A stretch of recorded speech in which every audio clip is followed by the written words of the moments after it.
പ്രിയ സുഹൃത്തുക്കളെ നമസ്കാരം. ഇന്ന് പുതിയൊരു വീഡിയോയുമായി വരികയാണ്. നിങ്ങളെല്ലാവരും കേൾക്കേണ്ട, പ്രചരിപ്പിക്കേണ്ട വലിയൊരു മെസ്സേജാണ് ഇന്ന് ഈ വീഡിയോയിൽ ഉൾപ്പെടുത്തിയിട്ടുള്ളത്.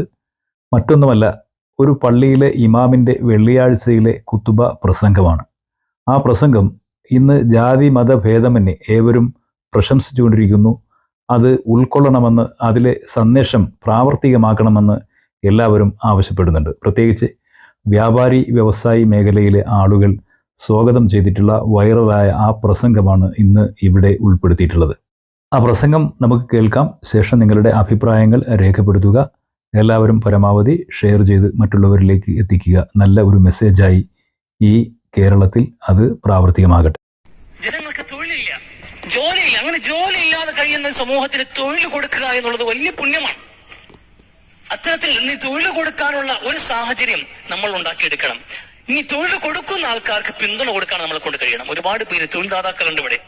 ചെറുകിട സംരംഭങ്ങളാണ് ഏറ്റവും കൂടുതൽ തൊഴിൽ കൊടുക്കുന്ന ഈ നമ്മുടെ നാട്ടിൽ. നമ്മൾ നോക്കുക, ഇവിടെ ഏറ്റവും കൂടുതൽ വ്യാപാര രംഗത്ത് ഒരുപാട് തൊഴിൽ നമുക്ക് കാണാൻ കഴിയും. വ്യാപാര രംഗത്ത് ഒരുപാട് തൊഴിൽ കൊടുക്കുന്ന ആൾക്കാരാണ്. സ്വയം ഒരു തൊഴിൽ കണ്ടെത്തുകയും മറ്റുള്ള ഒരുപാട് പേർക്ക് ചെറിയ ശമ്പളമാണെങ്കിൽ പോലും തൊഴിൽ കൊടുക്കുകയും ചെയ്യുന്ന ഒരു മേഖലയാണ് വ്യാപാര മേഖല. പക്ഷെ നമ്മൾ അതിനെ പാടെ കൈയൊഴിഞ്ഞു കളഞ്ഞു എന്നുള്ളത് നമ്മുടെ ഒരു സാമൂഹിക രംഗത്ത് സാമ്പത്തികമായി നമ്മളെല്ലാവരും പിന്നോട്ടടിക്കാനും ഒരു വലിയൊരു സംഘം ആൾക്കാരുടെ ഭക്ഷണ മേഖല, അവരുടെ ഉപജീവന മേഖലയെ തകർക്കാനും വലിയ തോതിൽ കാരണമായിട്ടുണ്ട്.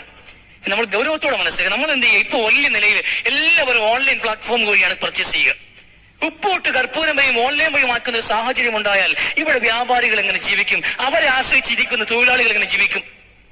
നമുക്ക് സാമൂഹ്യ ബാധ്യതയില്ലേ? ഈ സാദി ഷിറാസി എന്ന പേർഷ്യക്കാരൻ അയാളുടെ വീട്ടിലേക്ക് സാധനങ്ങളുമായി കടന്നു വന്നു. അയാൾ വീട്ടിൽ കയറി വരുമ്പോ ഭാര്യ ചോദിച്ചത് ഇത് എവിടെ നിന്നാ വാങ്ങിച്ചതെന്നാണ്. അപ്പൊ അയാൾ പറഞ്ഞത് നമ്മുടെ ഈ നാൽക്കവലയിൽ നിന്ന്, ഈ കവലയിൽ നിന്നാ വാങ്ങിച്ചതെന്ന്. നിങ്ങൾക്ക് ഭ്രാന്തുണ്ടോന്ന്?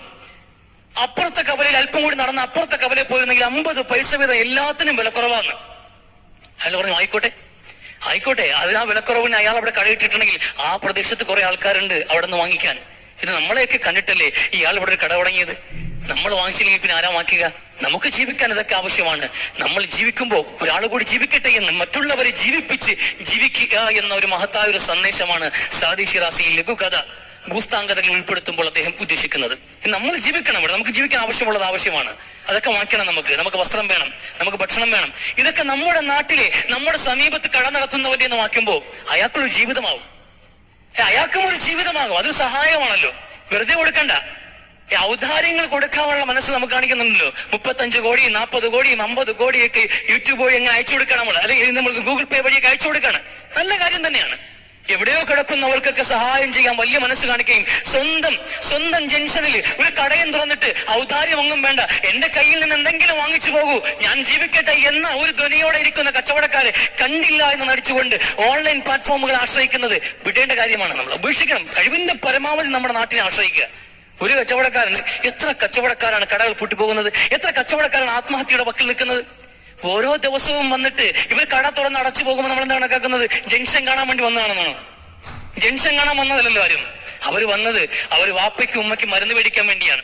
അവരെ മക്കളുടെ സ്കൂൾ ഫീസ് അടയ്ക്കാൻ വേണ്ടിയിട്ടാണ്, ബസ് ഫീസ് കൊടുക്കാൻ വേണ്ടിയിട്ടാണ്, വീട്ടിലേക്ക് അരിയും സാധനം വാങ്ങിച്ചുകൊണ്ട് പോകാനാണ്. ഇതിനൊക്കെ വേണ്ടിയ കട തുറക്കുന്നത്. 1, 2, 3, 4, 5-6 ദിവസമായി. കൈനീട്ടം എന്ന് പറയുന്ന പരിപാടി ഉണ്ടല്ലോ. ആദ്യം വീഴുന്ന പെട്ടി വീഴുന്ന പൈസ അങ്ങനെ വാക്കേയില്ല.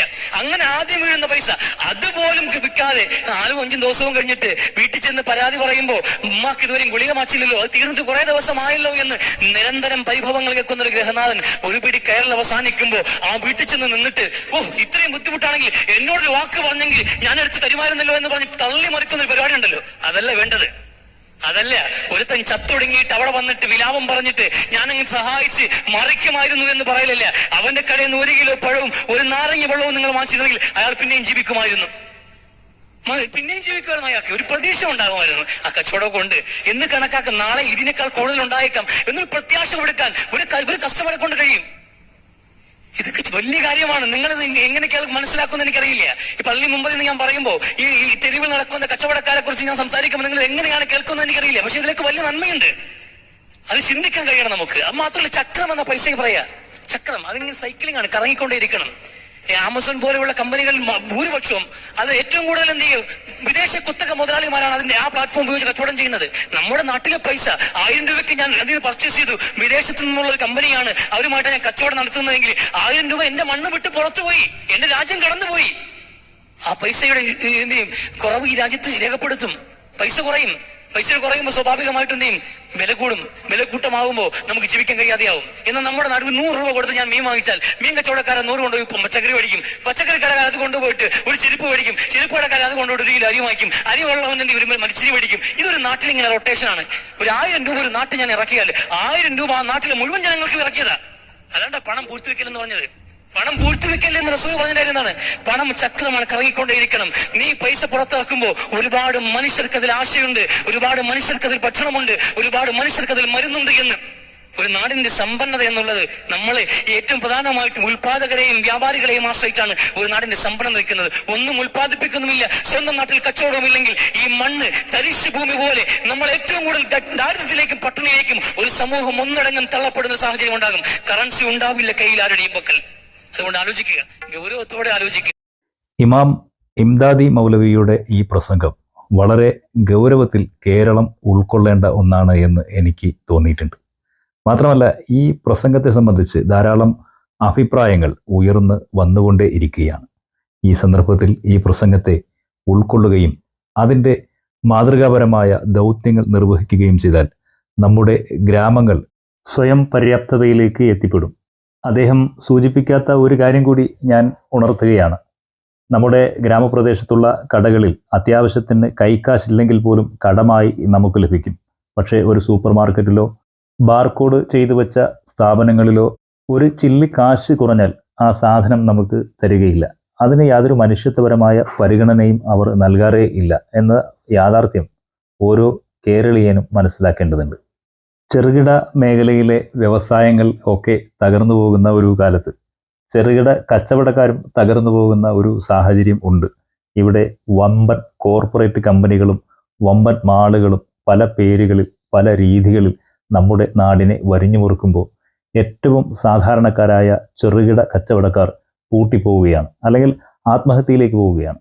മൗലവിയുടെ പ്രസംഗത്തിൻ്റെ കാതൽ എന്ന അർത്ഥത്തിൽ തീർച്ചയായും അതിനൊരു തിരുത്തൽ ഉണ്ടാകാൻ മലയാളി സമൂഹം, പ്രബുദ്ധമായ ഈ ജനത മുന്നിട്ട് ഇറങ്ങേണ്ടതുണ്ട്. ഓൺലൈനിൽ ഏറ്റവും അത്യാവശ്യമായ കാര്യങ്ങൾ നമുക്ക് ചെയ്യേണ്ടി വന്നേക്കാം. പക്ഷേ ഏറിയ പങ്കും നമ്മുടെ നാടിലെ ഗ്രാമത്തിലെ ആ സാമ്പത്തിക വ്യവസ്ഥയെ വളർത്തുന്നതിന് വേണ്ടിയുള്ള ചുറ്റുപാടുകൾ ഒരുക്കാൻ ഓരോ മലയാളിക്കും ബാധ്യതയുണ്ട്, ഓരോ വ്യക്തികൾക്കും ബാധ്യതയുണ്ട്. ആ ബാധ്യത നാം നിർവഹിക്കണം എന്ന് ഈ സന്ദർഭത്തിൽ ഒരിക്കൽ കൂടി ഓർമ്മപ്പെടുത്തുന്നു. ഈ വീഡിയോ നിങ്ങൾക്ക് ഇഷ്ടമായാൽ പരമാവധി ഷെയർ ചെയ്യുക, മറ്റു സുഹൃത്തുക്കളിലേക്ക് എത്തിക്കുക. വീണ്ടും നല്ലൊരു വീഡിയോയുമായി കാണാം. അതുവരെ ഹൃദയം നിറഞ്ഞ നന്ദി, നമസ്കാരം.